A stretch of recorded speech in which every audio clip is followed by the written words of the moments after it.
Hello, you beautiful people. So, we finally got our first drip marketing for the character that is going to be released in version 4.0, and I'm guessing you've already seen it on my pretty thumbnail. So today, I'm going to discuss basically all the info that we have on our General Yaoguang. Along with that, we will also take a look at her kit's core mechanic, her playstyle, like whether she'll be a DPS or a support, her team synergies, and her team rotations as well. Also, I usually do this thing whenever a new drip marketing is released, so keeping up with that custom, I want to ask you, how do you feel about Yao Guang's drip marketing and her completed design? Personally, I would admit that at first, I wasn't really that excited for her because we had some sources saying that her design will be similar to the Xianzhou style, and I'm not particularly a very big fan of Xianzhou designs in general, excluding Fei Xiao. Now that I've seen Yao Guang's design though, I would say that I like it way more than I initially thought I would, and her design just looks really pleasing to the eyes.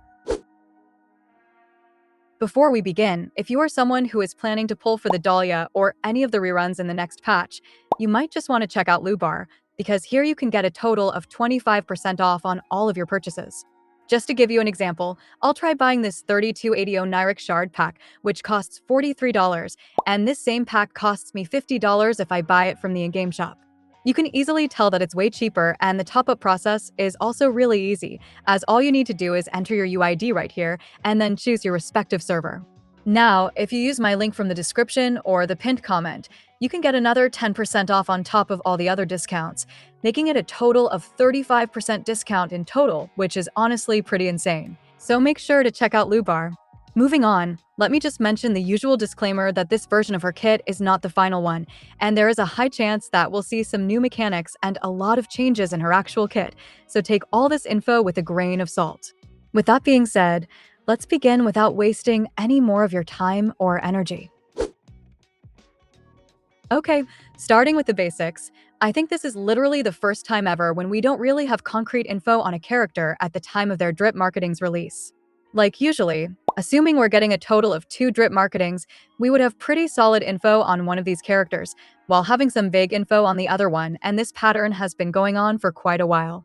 Now with Yao Guang, the problem is that we don't even have this vague info on her, as we literally don't even know what element she is, and as I said before, this is the first time ever when we don't know about a character's element at the time of their drip marketing. Even after all this though, we do have a lot of tidbits on her kit from various sources who should be considered fairly reliable, at least according to their past track record on all the info that they've shared. Also, I suppose a lot of you guys might want to know her banner's exact release date just to plan your savings, and it's a day that you can look forward to.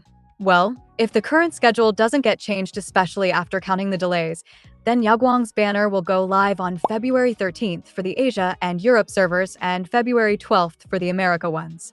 Here, I know some of you might have noticed that February 13th is a Friday and not a Wednesday, which is kind of weird as we usually always get new banners on a Wednesday. Honestly though, in this one, I'm personally quite clueless on why they delayed the 4.0 release along with the banners to a Friday, but I'm going to assume that they probably wanted the release to line up with a special date or some special event. All in all, you have about 2 full months to start saving for Yaoguang, so don't worry about running out of pulls at all and start collecting those stellar jades. Alright, now that we're done with the basics, let's finally take a look at all the little crumbs that we have on her kit, while also talking about her lore presence. So, as I said at the start, Yaoguang is likely going to have a very important role in the lore, as she is one of the 5 Xianzhou generals, just like Fei Xiao and Jing Yuan. Unlike those two though, due to her personality and her role of being a strategist, she is not really a character known for fighting and throwing hands a lot. Now, with that said, I still think she'll likely have some damage capabilities scattered throughout her kit, and from recent leaks, we can assume that she is an elation unit who will play the role of a support on your team. I know this kind of goes against the common expectation because people usually assume that a Xianzhou general would likely excel in combat and have a DPS-oriented kit. Still, as I said before, it's very likely that she'll be a support who also deals a lot of damage, and a very good example of a character like Hyacinth. I mean, Hyacinth is basically a healer on paper, but we all know that she deals a ton of damage while also sneakily buffing the HP-oriented units, especially Castorice.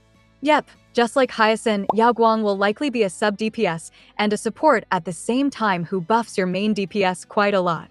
Personally, if you asked me what I think she'll do, I think she'll be a very universal character in nature whose kit will be based around follow-up attacks. Basically, Pretty much everything that we have on her right now points to her either utilizing follow-ups in her main gameplay loop or buffing follow-up attacks in general. Now, adding on to her overall character, a very reliable source has confirmed that due to the delays, Sparkle's new form won't be the main push unit for patch 4.0, as Yaoguang will be taking that place because her release date along with her overall Chinese-themed design fits perfectly with the first half banners for patch 4.0 as they're very close to the Chinese New Year. Dude, with Yaoguang becoming the main push for version 4.0, it's highly likely that she will have some really useful traits like being easy to play and free to play friendly without needing any of her Eidolons or her signature light cone. On top of this, a reliable source mentioned that she will be similar to the Herta meta-wise. Honestly, I actually don't see a reason why a source would make this comparison, especially if she's meant to be a pure support. If you think about it the other way though, it kind of makes sense after taking into consideration everything I've said so far about her still having damage capabilities. Besides that, no matter what Yaoguang is, being compared to the Herta is such an amazing positive to her place in the meta, and even if the Herta isn't very good right now, I don't think we can really afford to forget how insane the Herta's kit was on her release.